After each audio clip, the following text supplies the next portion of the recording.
we are back. Yes, it is Monday. It is 11 a.m. Pacific time, 2 p.m. Eastern time, and you are here listening to Behind the Lens.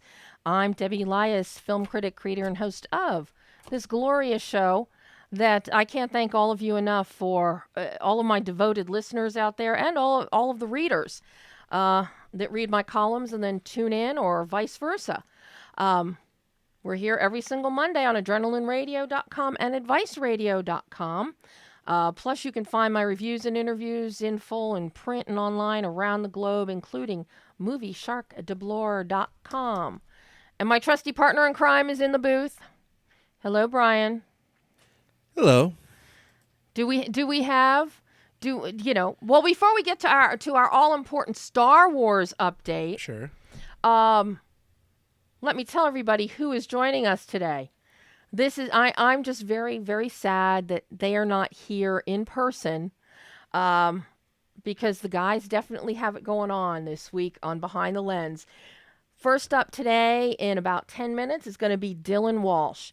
You know him best as Sean McNamara from the hit show Nip Tuck. Well, he's now back with a film that couldn't be more timely, more hilarious, more satiric in light of the Republican National Convention starting tonight. The film is called C Street, and he plays a character named Senator Fallon. And when DYLAN calls, we're going to hear more about that. Plus, as luck would have it, he's in Philadelphia right now, actually filming his next film, Fright Fest. So we're going to ask DYLAN about that as well. And 11:30. An incredible actor, stuntman, actor, and everybody out there that knows me knows of my great affection for Second Unit and stuntmen, having come out of that world.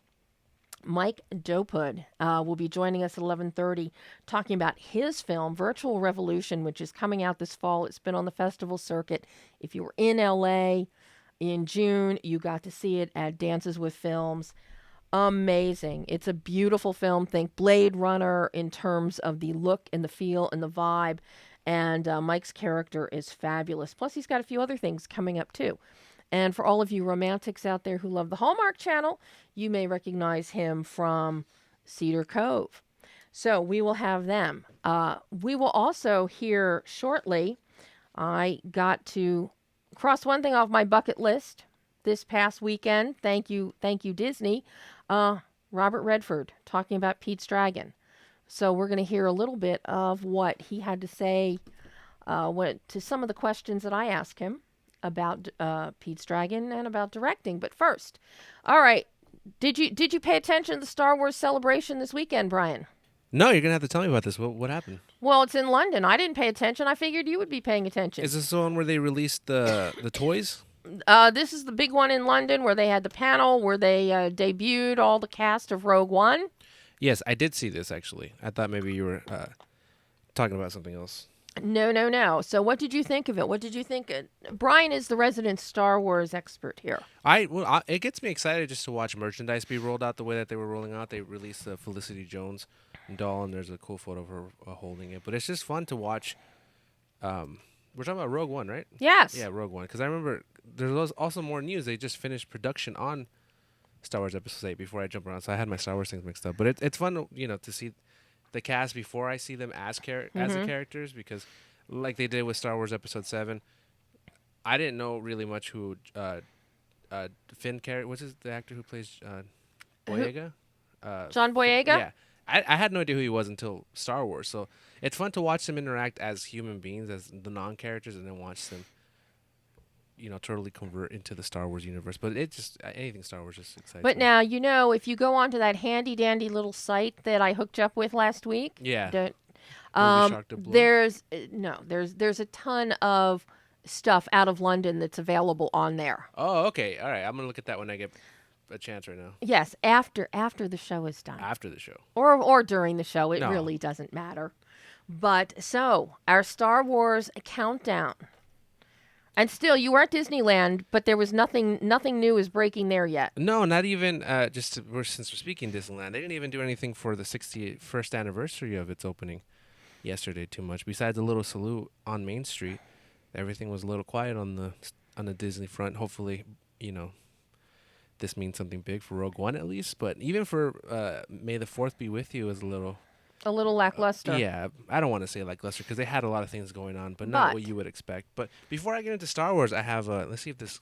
Happy birthday! She knew I was gonna do it. I didn't know. I didn't know you were doing that.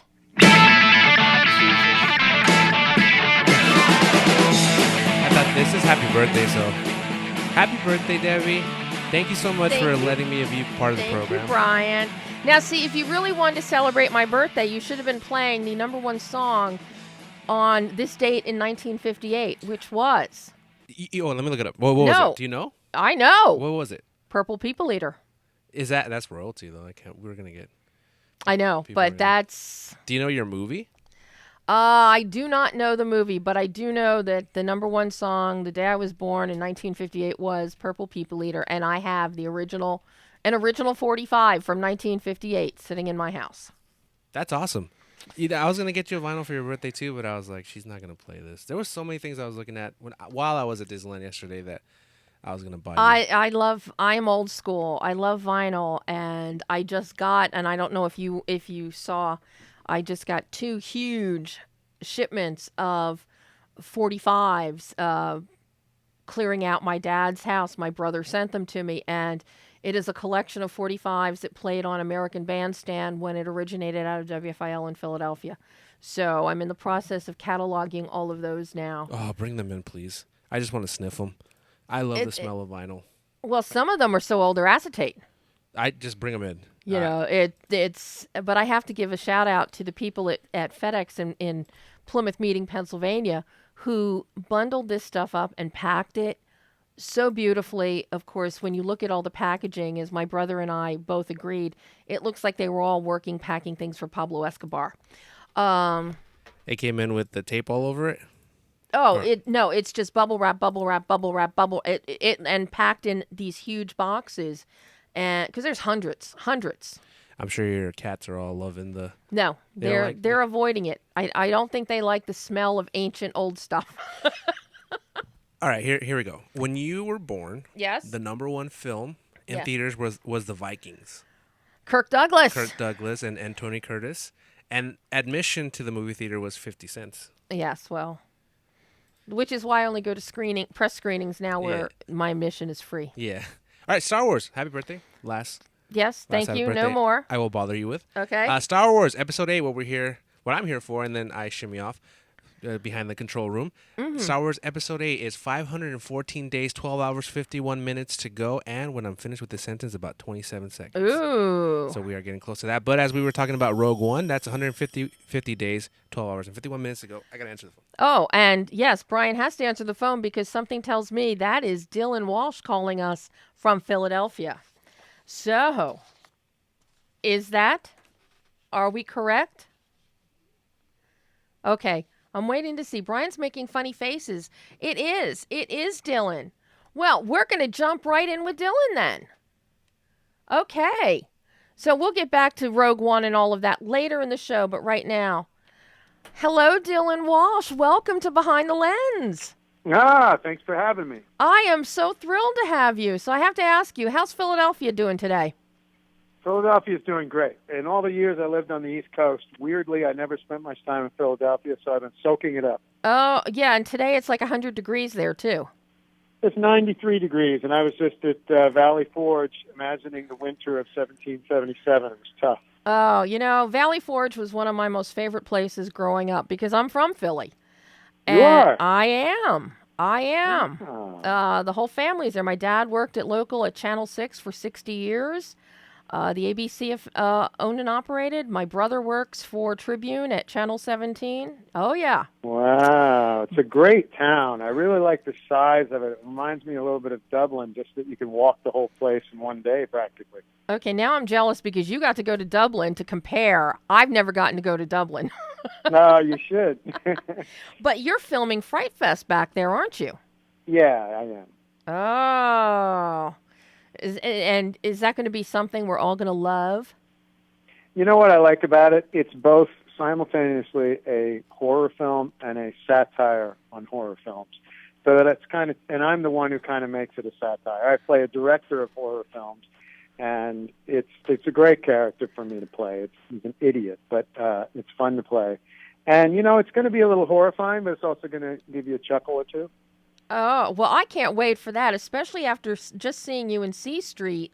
Talk about an idiot character, Senator Fallon, and of course, Yeah. having seen this film, as I said in the intro at the top of the show today, Republican National Convention starts today. This is the perfect film to be talking about today after the antics that go on in it.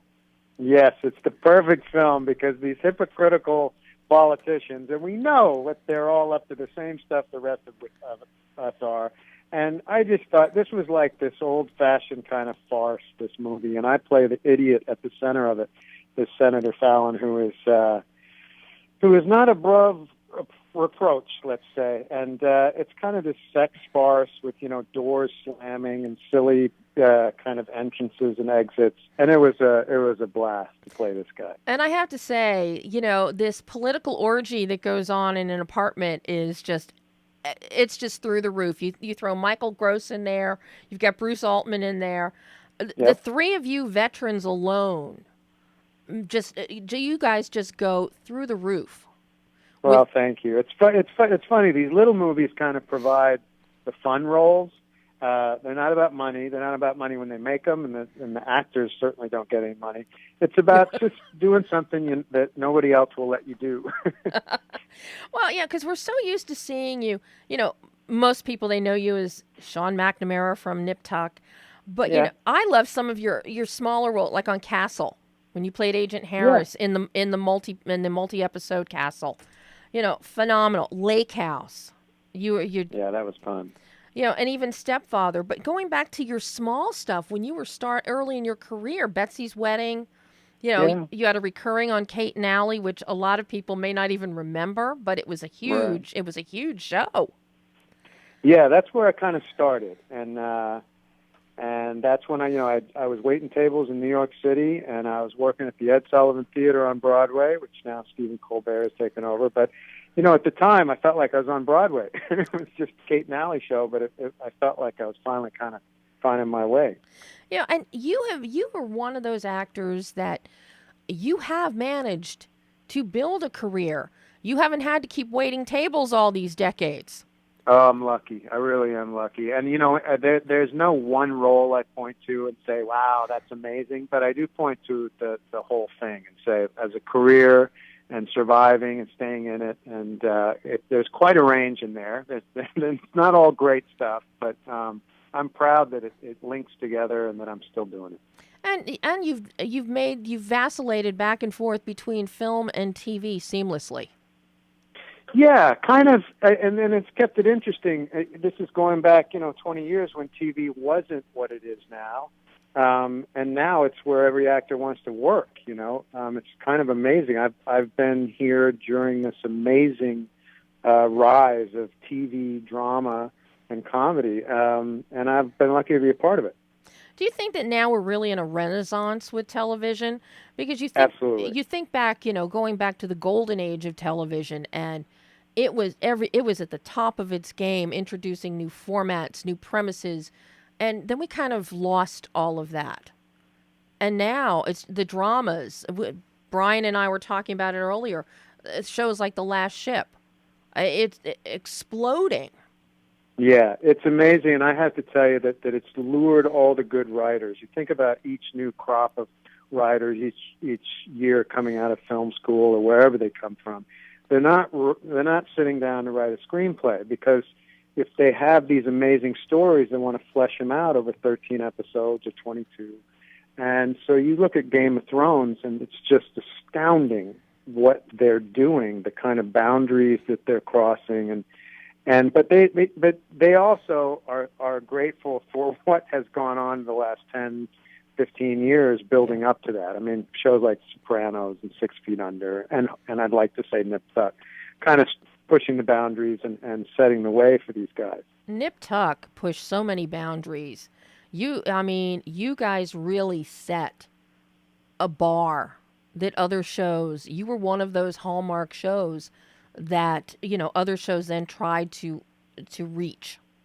Yeah, I tell you, and I'm proud of that, and that really goes to Ryan Murphy's credit, because he knew we were on a channel that nobody even knew where it was. We didn't have enough money really to shoot something that would look beautiful. So the stories had to be so over the top fascinating that you were not only glued to them that night, but that you would come back the next time. And he really went out there to get your attention. And then you really pulled in a lot of huge guest stars, too. People that you wouldn't normally think would do television, and they were coming to the show.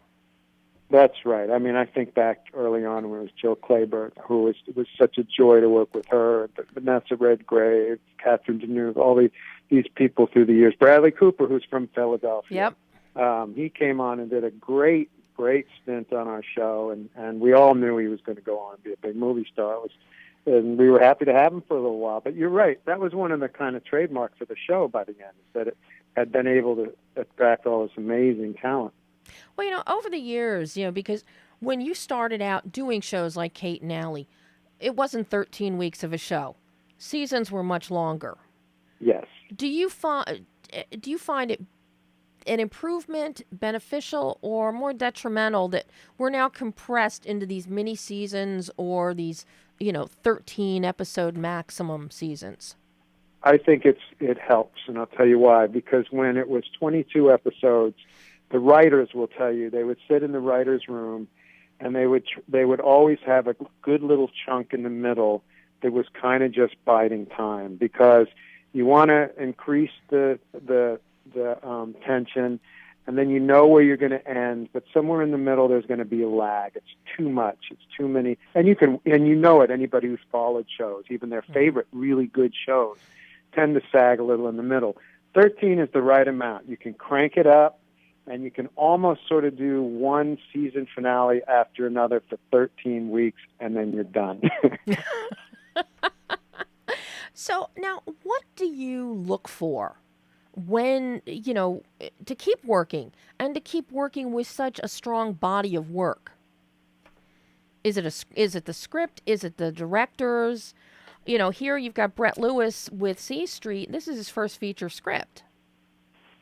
For this one, and it changes depending on what I've just done, what I've just gone through, and what I'm in the mood for. It might be after Nip Tuck, I didn't have to go and do a cable show. I'd just done one for 7 years. So then going into Unforgettable on CBS didn't seem like a betrayal of my ambition. It seemed great. It seemed like a very different thing to do. C Street was this little movie that had a character in it that was so different than Unforgettable or from anything I'd done. You've never done anything like this one. It was a big role, not big role like large, like there's a lot of them, but it was big and it was extroverted and it was a little over the top. It was a little bit like a farce on a stage. And I thought that would be good for me to kind of bust out a little bit. You tend to get very small and careful. You're on television and that camera's right in your face. This was a movie where the character more than anything attracted me to it. And I also just appreciated that it was one of those movies that was literally made for so little money. It was like a student film. We were just throwing it together the best we could, and I like doing those. And of course, the bulk of the film takes place in one apartment. Yes, it does. And we shot it in Brooklyn, where I had lived for a couple of years, so I knew that well. Now, you've got a great rapport in C Street with Evan Hall. Because with these low budget, no budgets, a lot of people think, okay, if you have chemistry, it's because you know each other from outside because there's no rehearsal time. What was the process like for this particular low budget, no budget? Well, the first thing was that I was doing something else. I was doing NCIS New Orleans, and I had about a month of time where I was doing that, and every day I would take an hour aside to learn my lines for C Street and try to imagine what I might want to do in the scene, because we were going to shoot all of my stuff in 4 days. Oh, my God. So it was going to be no time to mull over it and rehearse and, dig and all that stuff. We were going to show up and just start shooting. So we showed up, and Evan did the same thing. We showed up, and I shake this guy's hand, and immediately we had to have rapport, but that's pretty usual in our business. What was great is that he was very respectful from the very beginning. He kind of came in and was very deferential, and it kind of set the tone for his character, my character, and us as two actors. And we just kind of, you 20 minutes on a movie like that, and you're already bonding because of how crazy it is. It's speed to do it, and there are no thrills, no frills. It was you had to hit the pavement running, and we did. So whose idea was it for those very attractive star-spangled boxers you were wearing? Oh yeah, they came up with several. We had to pick one. It's so funny, and normally I'm the one looking for the more subtle, but this was a case where I knew what it was, and we had to go for it. And each choice we made, we went a little large with it, and it was fun. It was fun. Oh my God! With that scene, with you in the red, white, and blue, stripes, stars, the whole 9 yards, boxers. I was just cracking up. Yeah, and my mustache. Well, the mustache, I had it's like the minute I saw that on the poster, I thought, oh, it can't be real. And then I'm seeing it in the film, and it is part of Senator Fallon. And it just, you push this so over the top. It is just delicious to watch you in this role. Well, thank you. It's, like I said, as a farce, and we don't do farce very often in America. It's really an English thing. And when you do it in America, it's a tricky tone because audiences aren't quite sure about it. And you kind of have to commit or it'll all fall apart. So that was the fun of it. And, of course, not just you have to commit, the entire cast has to commit. Yeah, well, that was the thing. And I felt a little bit of responsibility coming in. Just that I'd done a lot and felt like I knew that we had to commit early to the tone. Again, just because of the scheduling, you couldn't pussyfoot around. You had to get right in there and start blowing it up, and we did.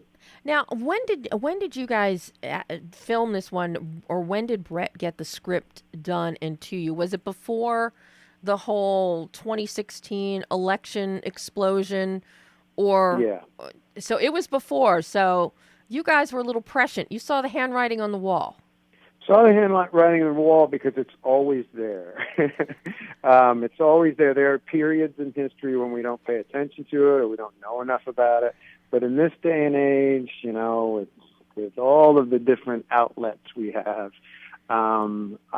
it's the hypocrisy of American politics. It's right there, and it needs to be satirized constantly. I mean, and this, there was nothing off limits in this film. No. I mean, you guys hit on just about everything. And also the way it's told. I think that's the great thing about doing a little movie like this. It didn't cost any money. It's not going to make money. So you can just choose to make it exactly how you want to make it. It can be your own adventure and storytelling. It doesn't have to be formulaic. A larger movie with more money then has to kind of meet certain standards. So I like the storytelling. It's not exactly linear. It doesn't exactly all link together logically. And I appreciate that. It's its own puzzle. I like that. So now, what are you going to do after Fright Fest, after you've now perfected a character like Senator Fallon? Could we see more farce from you in the future? Or will you go back to some more traditional?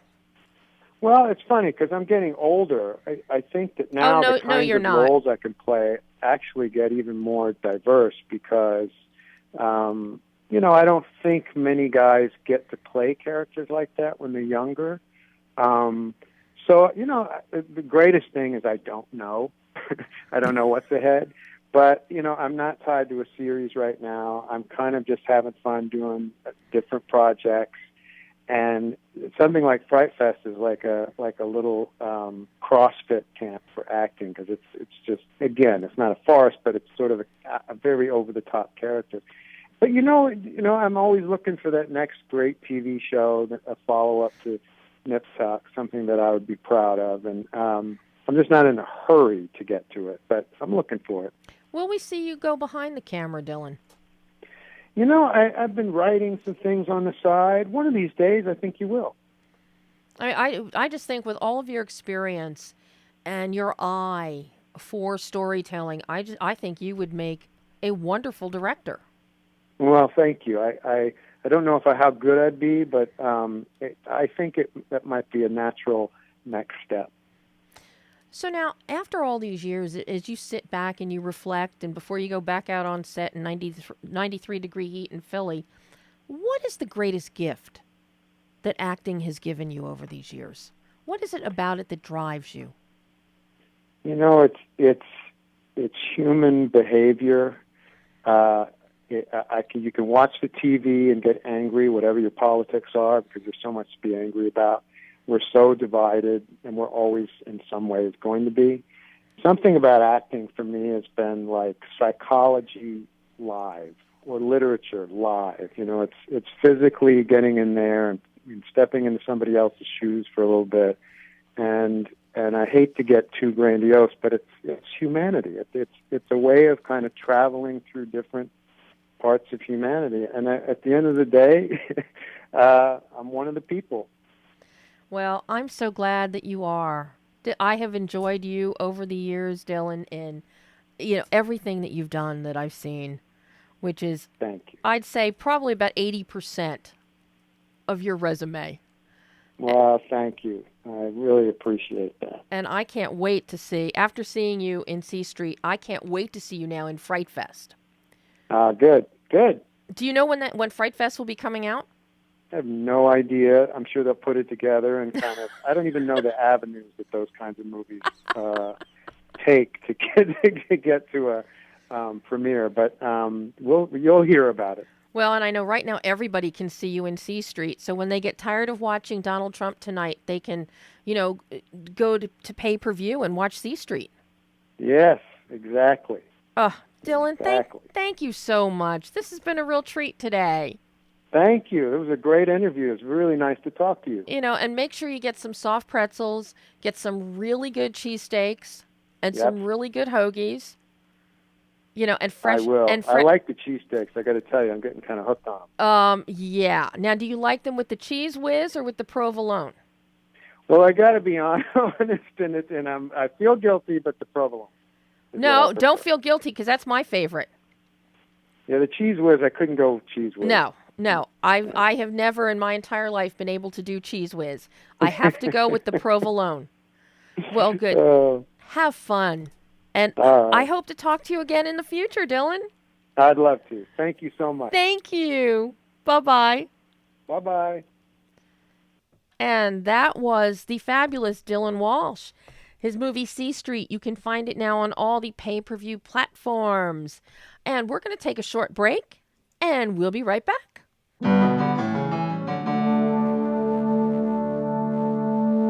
And welcome back to Behind the Lens. If you've been listening, you just heard a lovely conversation with Dylan Walsh about Philadelphia cheesesteaks. He's in Philly shooting Fright Fest right now, and you can see his current film, C Street, on all of your pay-per-view platforms. See it. It is hilarious. And as I said earlier, with the Republican National Convention starting tonight, this is fuel for fodder. But right now, I am thrilled to have Mike Dopud with me. Hello, Mike.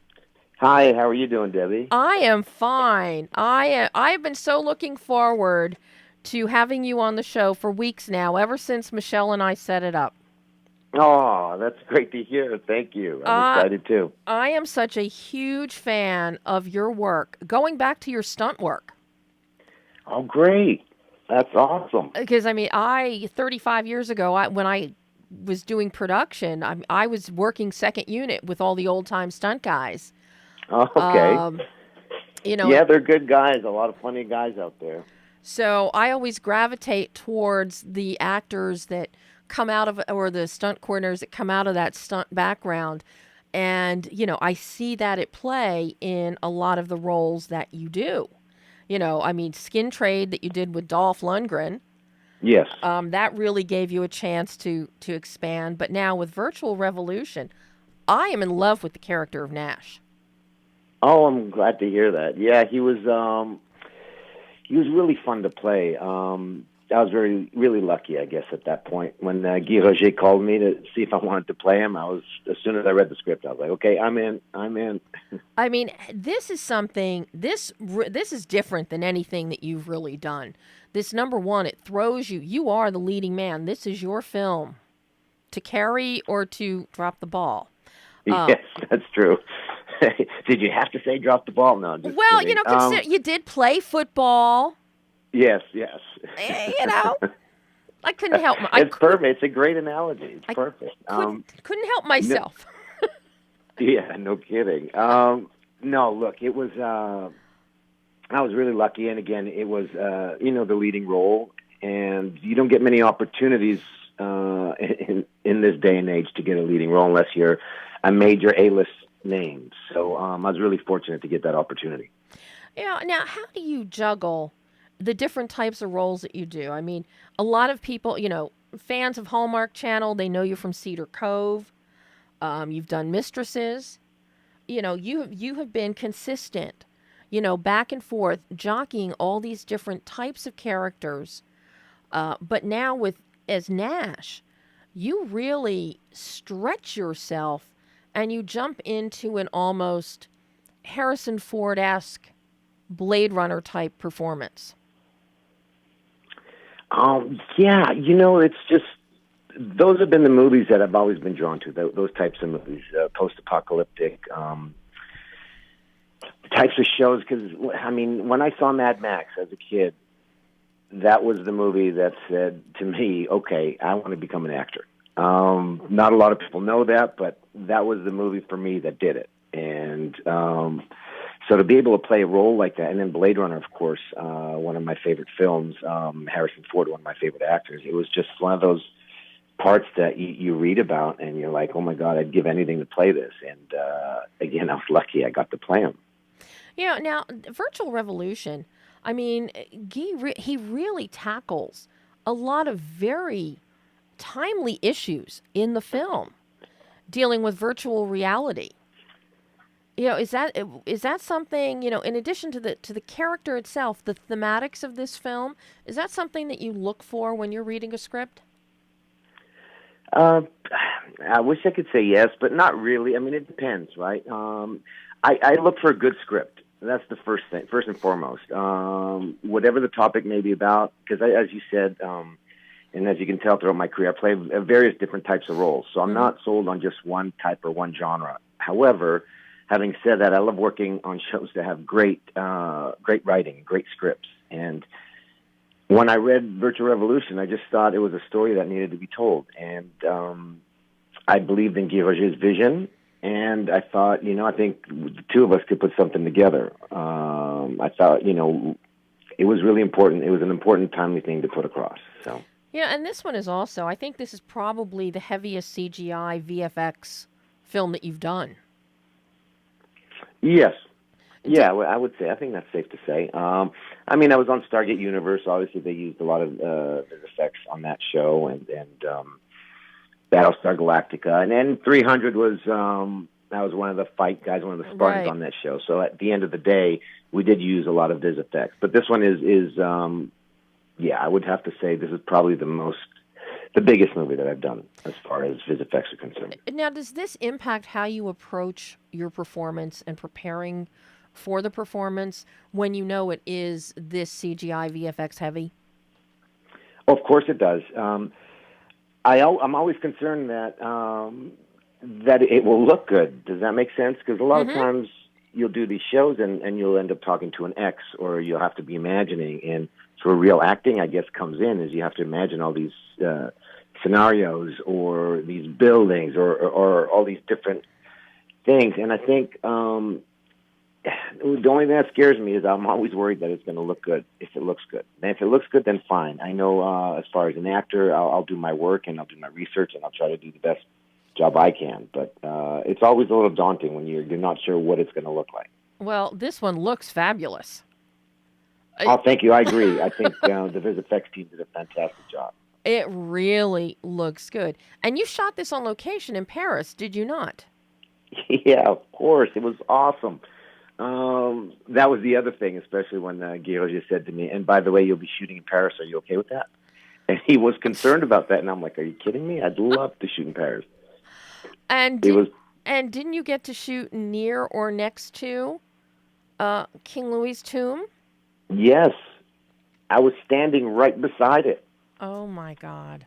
And I got to walk through this hallway that apparently the curator was telling us that nobody had walked through there in probably about 30 years. And they wouldn't let the rest of the crew in there. I had to self-light myself. It was kind of an interesting thing. But I had to put up a light basically to backlight me as I came through this thing. They let us use it. And just the history in Paris and all the locations we had. We were so lucky to get these great locations. You couldn't buy that or you couldn't pay for that, and we were fortunate to get it. So it was really, really lucky. You couldn't build it the way it looks. It's just fantastic.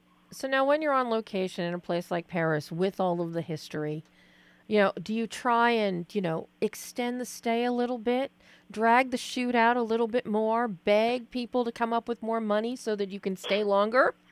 I would have loved that. I tried, but it didn't work. I could have stayed an extra 2 months, but that would have been fantastic. Now, how long ago did you film this? Because I'm guessing this probably was in post quite a while. Ironically enough, it wasn't in post that long. So we finished shooting September. Can't remember the exact date, but early September. Wow. And yeah, so it came out quick. I mean, the team was on it right off the bat, and they just worked diligently because they tried to get it done for the month of June, I believe, so that we could show it at festivals and such. Yeah, because you guys hit the fest circuit, you hit Dances with Films. Yes. And now it's coming out in the fall, I believe?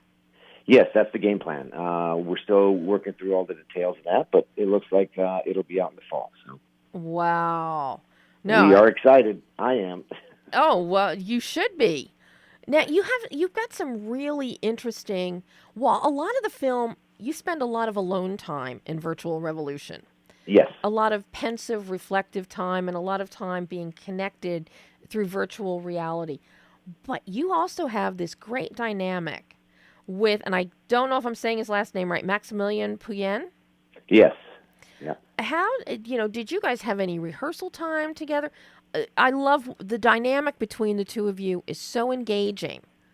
It's very connective. You're watching the two of you. Yes, we pretty much hit it off right off the bat. We did have some read-throughs and some rehearsal time. Usually what we do is say we'd shoot all week long, and then on a Saturday or Sunday, we try to get together on a Sunday and have a couple hours of running through, because it was very dialogue-heavy as well. And some of the actors were actually Parisian or German, and they were speaking in English. So it was really interesting to, and fortunately I could speak French, so it was really interesting dynamic to speak to them in French or half English, half French, and then work through the scenes. But we did have time to rehearse, and you need to do that because we didn't have the schedule or the budget to shoot for 3 months. Mm-hmm. We had to get it done in 4 weeks. Pretty much all my stuff was done in about 4.5 weeks. Wow. And Max is a great guy, very into his character. He studies film. He's a real film addict. He knows every movie. He comes up with quotes from any movie you want. He's really into it. Oh my God. He should have been connected through virtual reality into films within Virtual Revolution. Yeah. That would have been funny. That would have been great. Now, did you do all of your own stunt work because you've got quite a few fight scenes going on here? Yes, and that was the stipulation, I guess. Guillaume is our director, obviously, as you know, and he wanted us to. He really wanted me to do my own fight stuff because he'd seen me do it on other movies and such, and he just wanted to clarify: is that you actually doing that? And I said yes.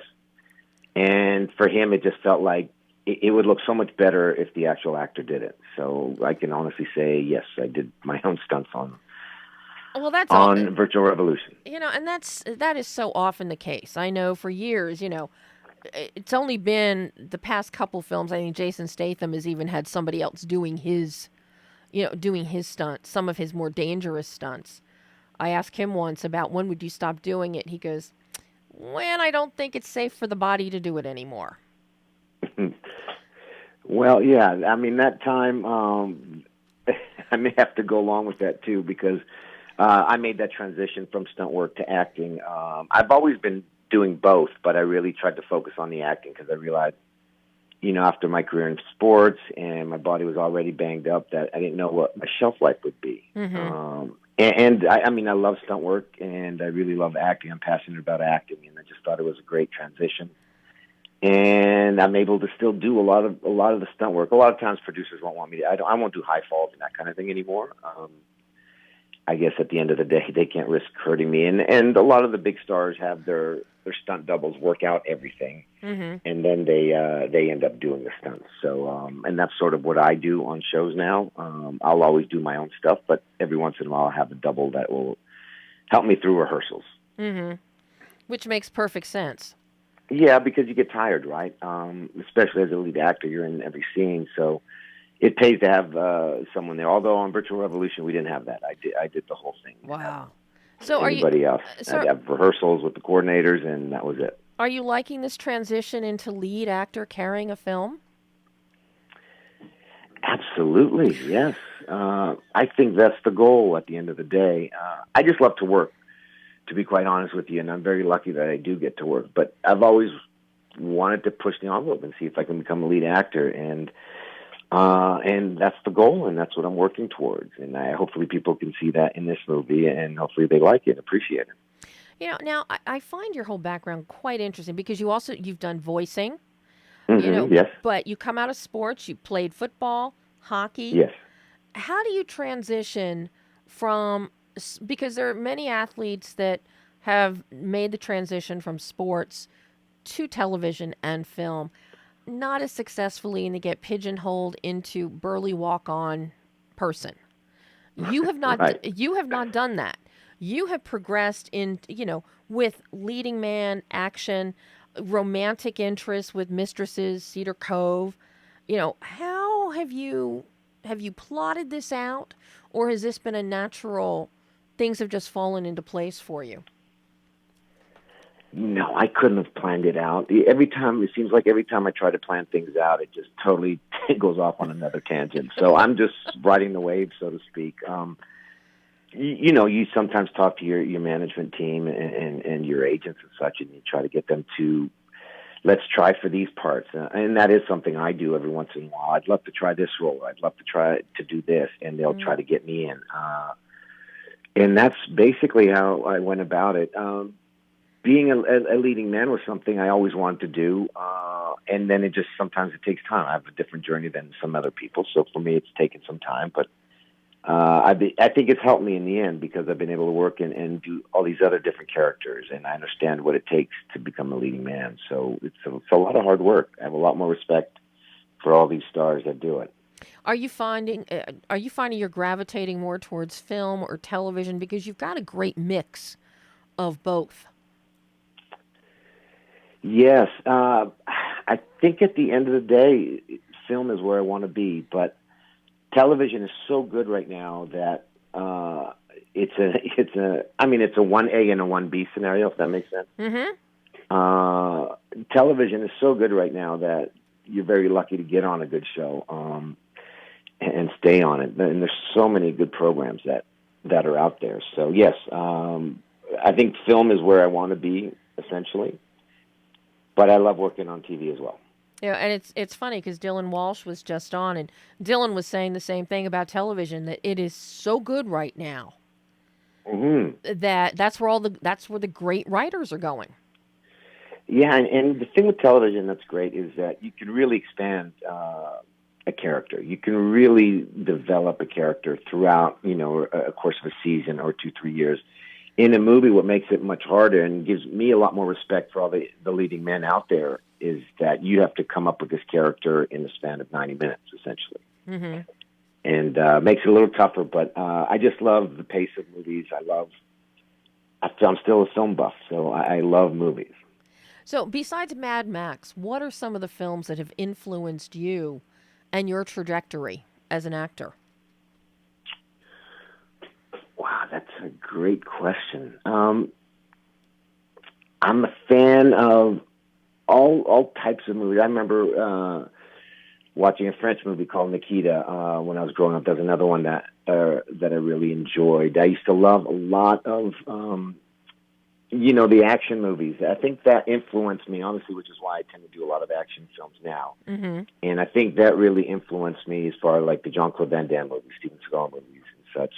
Those are ones that I always tended to gravitate towards. So those were the ones that I really, I guess, stick in my mind as far as the start of my career. But I've become a big fan of artsy movies, and it's not always the comic book movies and the action movies right now. I tend to go away from that, although Virtual Revolution is a bit of both. But yeah, it's an interesting dynamic. But for whatever reason, I've the action movies was something that was really big on my plate.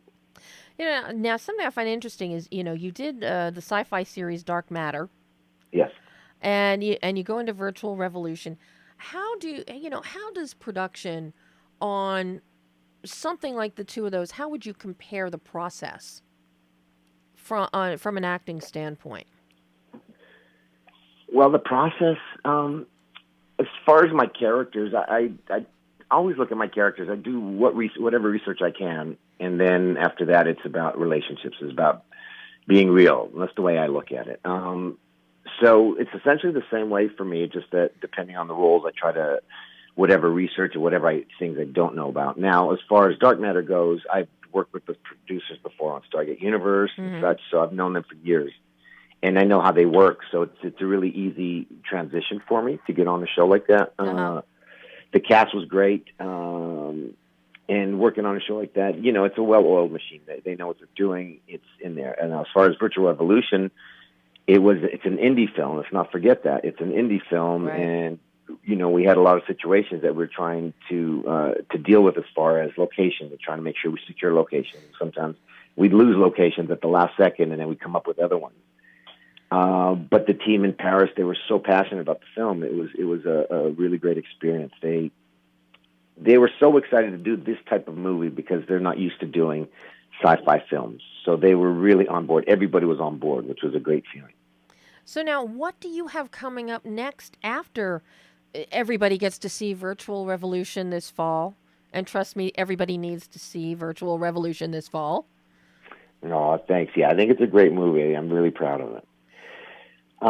As far as what's coming up next, I am doing a movie right now. It's Untitled Siege movie. I'm currently shooting that in Vancouver as we speak. And I've got a movie that I just finished called Project Eden, which is another indie film, but I believe this one's going to turn a lot of heads as well. It's a thriller.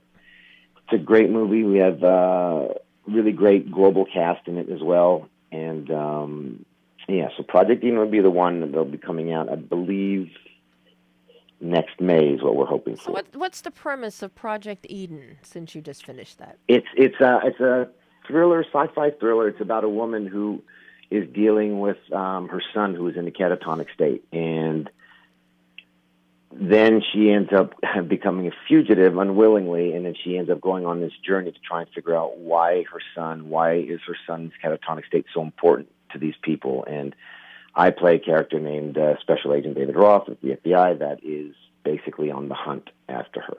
So you go from Shadow Agent Nash to Special Agent. Yes. FBI, but he's got there's a bit of a twist and a bit of a change of pace with David Roth on Project Eden. So I don't want to divulge too much about it, it'll be towards the end of the movie you start figuring out, oh my God, this guy is not who he seems to be. So yes, no, I don't allow spoilers. Yes, there you go. I never allow spoilers.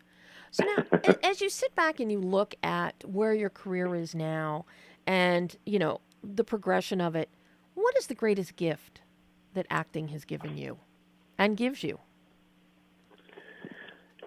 That is an amazing question. I think the greatest gift that acting has brought to me has been the ability to meet people from all walks of life and to watch a group of people. I mean, there's some people that were lawyers that have become, grips. There's people that are producers that used to run ice cream shop. There's people from all walks of life that end up, and then we all come together and we put together this project that there's so many things that could go wrong. That's what amazes me, too, is that movies actually get done or TV shows actually get made, because there's so many things that could go wrong, and they usually do. But I just love the fact of all the people that I've met. There's so many great people in the industry that I've been really lucky, and that's probably the greatest gift to me. So do you have a favorite disaster of something that's happened on a show that you've done? Favorite disaster. A favorite disaster, Well, I remember doing a movie called Rollerball. And, yes, it's a good story. I was doing a movie called Rollerball, and I played Michael the Assassin in it. But also I was one of the stunt guys because I could actually rollerblade, and I could do a lot of the stunt work myself. And there was one sequence where we were doing this sequence with the motorcycles coming at me and a guy coming by me to make it simulate like I'm getting hit by him, which is Chris Klein's character, and then I get yanked on a cable, on the air ratchet, and it yanks me over. Just out of the way, so it's a timing thing, right? So I don't really get hit sure enough, what ends up happening is we had there was a mishap on the motorcycle, and the rollerblade that was hanging off the motorcycle had to bail, and he bailed right into me, and it was too late by the time the air ram went. He landed on me and broke my leg, but we didn't know that at the time. We just said, okay, well, that didn't work. Let's go back. I said, well, my leg doesn't feel so good right now. And they said, don't worry, you'll be fine. And that typical stunt guy, I'm okay, I'm fine. And then we did it, and then when we realized afterwards that I had a fracture in my leg, they're like, well, what are we going to do about this? I said, well, I can't stop working. I have to keep working. Like, can't we tape it up or do something? Well, actually, you're wearing these boots that'll help, and I think we're okay. We can figure it out. And then they did, and it was one of the movies. And the reason I went through that extreme, I guess, even though I was in pain for a lot of it, was my dad at the time was terminally ill. And he was in Montreal, and I ended up getting a movie shooting in Montreal, which was really lucky. And I was like, no, I have to do this movie so I can be in Montreal and hang out with my dad. So it turned out that I made it through, and we shot like for 4 months, and it was a great experience for me, although I was in pain for a little while. But yeah, those are one of the things that when people say, I want to be a stunt guy, and sometimes you have to do these things, and a lot of people don't understand that. Oh, trust me. I know a very good friend of mine who was a stuntman. He was doing a Tom Sawyer, Huck Finn movie, and he had to dive through a window. And when he dove through the window, it was a breakaway window. But when he landed, he shattered his entire elbow. But they needed another take, and it's like, okay, and he just kept going. Yeah. And then finally, it's like, oh wow, something is really wrong with my arm. Yeah. And it's part of the cut because you're the one. It's not even the people telling you have to go. You have to do it, right? It's a lot of times they'd love for you to do it, but if you're really hurt, you're like, oh no, I'm fine, I'm okay. Yeah, just sore. Just hold on, give me a minute, right? I'll be okay. Mm-hmm. And then you realize, oh, it's actually a little more hurt than that. Right? So do you think? It's like athletes? I think it's the same thing as pro athletes, right? And I think it's getting better out there. People are better at it, and coordinators are really on top of things. But I think it's one of those things that you're okay, right? I'm fine. I can do it. Mm-hmm. Well, now tell me, do you think we're going to see a sequel to Virtual Revolution? Well, that is another great question. You are awesome, Dan. Yes, I think we're hoping, and if not, this has as such a movie, potential. there's been talks as well as a TV series. So yeah, I think it can go. I think we can do both. To be quite honest with you, that's what we're working on right now, and we've been talking about it and talking to some producers and distributors and such. So I think we're hopefully we can get something like that. It'd be great. Oh, I mean, because the minute it ended, I wanted to see more. Yeah, you want to find out more, right? What really happens? What's going on? Yeah, I agree. Oh, that's great. And with the whole idea of being connected in the virtual reality, you can go anywhere with that. Yes. And yeah, we've talked about the different worlds. We basically had to simplify it for the movie, but we were just talking about this the other day. Imagine on a TV series where different episodes, you'd be in all these different worlds, right? You could go anywhere. Yes, I know. Okay, my vote is in. I want a series. I want a Great. series, Okay, Mike. we're in. Yay. I want a series. Mike, thank you so much. This has been such a joy having you today on the show. Oh, likewise. Thank you, Debbie. I got to say, those are some amazing questions. You stumped me a little bit, but it was great. Oh, an absolute pleasure. And I hope next time you're in town, I get to see you. Yes. Definitely. Absolutely. We will bug Michelle. It's a deal. Oh, Mike, thank you so much. And Virtual Revolution is on my radar for this fall, and everybody else needs to put it on theirs. Yes, thank you so much, Debbie. Yeah, go out and see it. It's awesome. It's beyond awesome. Thanks. Thank you. Thanks, Mike. Thanks, Debbie. Bye. Bye-bye. Bye. And that was Mike Dopud talking about Virtual Revolution, Project Eden, Dark Matter, and all sorts of fun things. So, the guys. Today is all about the guys. So, Brian, do we have time for one of my most favorite guys in the world? We do. I sat down, talked with Robert Redford the other day about Pete's Dragon. We're under embargo. I cannot give you reviews or thoughts, but to say, see it, August 12th. But I had a chance to talk to, we can do clip 2. Okay. I had a chance to ask him with his about being a director and working on a film where he is just the actor. Here's what he had to say. When you come into a project like this, do you also look at it when you read a script with a directorial eye, or can you put that side of you to the side? Well, that's an interesting question. You try to put it aside. Sometimes it's hard, to avoid the fact that you've directed a film and you have that eye. You try to shut that eye down because you want to let the director have his way. But sometimes you're lucky, like in David Lowery's case, he was very collaborative. So if I had any thoughts or ideas, he would welcome them. And I would do that with him behind, the scenes. It's pretty hard to divorce yourself from your director's eye when you're acting, but it's a good thing to do. And I just had to sneak that in there since it is my birthday, and I just wanted to hear Robert Redford again.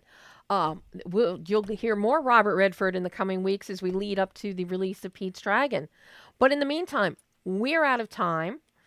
Brian is giving me the evil eye peripherally. Thanks again to DYLAN Walsh and to Mike Dopud for being so fabulous today. And until next week, we're going to have the filmmakers of Seeking Valentina in studio with us live next week. Until then, I'm Elias. This is Behind the Lens.